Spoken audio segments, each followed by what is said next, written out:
Hello, we're Jimmy World. You're watching Sit and Spin with Joe.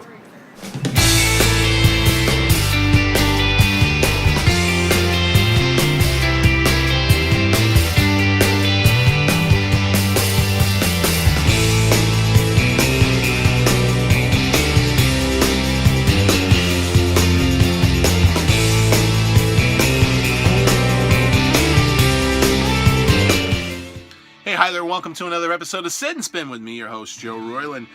Leading us into the show, this week's subject matter, if you couldn't tell from the t-shirt or who they said they were at the beginning, we're going to be talking about Jimmy Eat World and their new and ninth studio album, Intergrity Blues, which is just out recently. Of course, I just realized last week's show was on an Arizona band. This week's show is on an Arizona band. The rock foursome from Mesa were formed in 1993, comprised of Jim Adkins on lead vocals and guitar, Rick Birch on bass, who you saw at the beginning, Tom Linton on guitar and backing vocals, and Zach Lind on drums. That intro was filmed back in 2013. The last time we featured the band on the show when they were touring behind their then album Damages, one of my favorites by the band. But let's be honest, I love Jimmy Eat World. The show might be a little biased, but I've been a fan of them pretty much everything they've ever done since first discovering them back in the late 90s with their third album, Clarity. But back to this one. I'm going to try, forgive me if I try to blaze through the show as fast as I can. I've had a very uncooperative son this morning who didn't want to go down for his nap and could wake up again at any time, and I'm feeling a little under the weather. But I wanted to get this baby out sooner rather than later. So back to the album in hand. Intergrity Blues is the group's first collaboration with producer Justin Meldell Johnson, who's previously done work with the likes of Beck, Tegan and Sarah, Paramore, M83, and Nine Inch Nails. And with this record, the band saw it as kind of a chance to have a new chapter in the sound of the band. They've had 8 albums under their belt.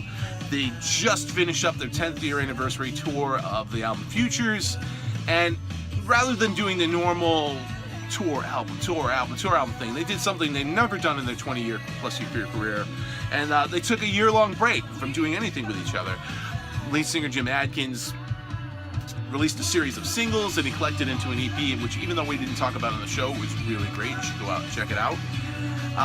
But they came into this album with the time apart from each other fresh and with new ideas, and for the first time too, not feeling the need to meet any expectations from record labels and singles and all that stuff. They just wanted to explore where the songs could go with the album and take them in any direction they can. And definitely producer Justin Meldell Johnson's, you can feel his input into this band. There's a lot more electronic driven elements to the band, a lot more synths. You can hear that right off the bat with the album's opener, You With Me, which opens on the shimmer of an acoustic guitar wash, that little heavenly chorus of Oz before a steady rise in the drum beat and a keyboard bass part, or at least it sounds like keyboard bass part to me, but just a super catchy number straight out of the gate, going right off the bat. That's followed up by Sure and Certain, the album's lead-off single, which features more great work from the rhythm section of drummer Zach Lind and overdriven bass work of Birch, laying the foundation for another up-tempo winner of a tune, nicely arranged parts, some more piano in the background that's kind of prominent, and crunchy guitars in the chorus. Is a great single from Jimmy Eat World that was first released back in August. It Matters continues the song in a kind of a laid-back ballad, also featuring more prominent piano, and again, more nice bass work from Rick Birch. He's a good star on this album, as is drummer Zach Lind. Not to mention, as always, Jim Adkins' great lyrics and Tom Lind's guitar work. But it continues the reigning streak with, again, instantly memorable song, Pretty Grids, another great tune featuring some nice tempo changes again, kind of an atmospheric backing, and the song that could have easily fit on Futures. And if the group's last album, Damages, was kind of trying to pay homage back to Bleed American, their breakthrough album in 2001, then Intergrity Blues owes a lot stylistically and sound-wise in the way that the album was arranged to Futures, which is kind of no surprising since they just came off that Futures tour. And Futures, I have no problem with that. Futures is one of my favorite albums by the band. The first half of the album closes really strong, though, on the track Pass the Baby, which is a very moody, atmospheric track that builds on simple electronic beats that started off. Definitely doesn't sound like anything you've heard from Jimmy Eat World before. And that builds and builds and builds into this bombastic metal-style guitar riff, which is easily the heaviest thing to ever appear on a Jimmy Eat World album, but just solid track. A great first half of the album to kick things off. And it continues on the second half of the album, too. Get Right is an edgy guitar-driven rocker that's also been released by the band already. This one would also, again, feel right at home on Futures. You Are Free tones the vibe of the album back down a bit with a number of mid-tempo track, and this tune could have easily been featured right at home on Damages, but again, super memorable chorus to this tune. You could always expect that from Jimmy World, if nothing else. Just great lyrics from Jim Adkins. Stick in your head. It's awesome. The End Is Beautiful is a gorgeous acoustic-driven intro in a song very reminiscent of, for me, this is Heaven off of Clarity. So Clarity fans, I think you'll find a lot to like on this record too. That's followed by Through, which is a very Cure-inspired, at least in the verses and the intro part of the track.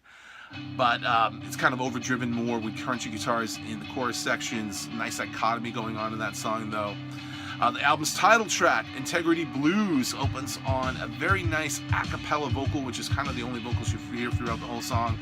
And the backing is just simple strings and woodwinds arranged by Roger Joseph Manning Jr. of Jellyfish, another of our favorite bands, and Beck fame. And he continues that same thing on the album's epic closing cut, Paul Roger. I don't know if the Roger is named after him in just a little bit of a tribute, but there's a little bit of a soar between the tracks before fading up on the song and building on a little bit of a bass work, and just a great closing cut of a song, long tune, layered in textures, much like this whole album is. Just a very rich song that I can feel being like a real highlight of the band's live show. And the last time I saw the band, it was one of the best performances I've ever seen them give. So hopefully I'll get a chance to catch them out on this time of the tour. So far they aren't playing around here. Maybe on the next leg of the tour they're getting ready to head off to Europe, and then hopefully when they come back to the States, maybe we'll get a chance to see them then. But Integrity Blues, another excellent, outstanding album from Jimmy World. Just rich record. Another one of the year's best, and definitely another of their finest records ever. Of course, like I said, slightly biased opinion, but Jimmy World yet to make a bad record to me, and if you've never discovered them, you really should. You should investigate their albums further. It's available on CD and vinyl. I got my vinyl directly from the band's website because they were offering a limited issue turquoise version of the album. There may still be some of those left if you're a vinyl fan, and I'm a vinyl fan. I have all their records on vinyl. Great thing too, last year they just reissued Futures, Clarity, and Static Prevails on vinyl. They've been out of print on vinyl for a long time, so you can go out and get those now too. But definitely do yourself a favor and pick up the latest from Jimmy World, Integrity Blues. Rather aptly named album too. Don't know if it was on purpose or not just because of the album's subject matter, but just for the times we find ourselves in this very hostile, harsh political climate. But that aside, forget about that. Just go out and listen to yourself some Jimmy World. You'll be happy, trust me. And that is the show for this week. Thanks for tuning in. We will catch you next time on Sit and Spin, and we'll see you then. Take it easy.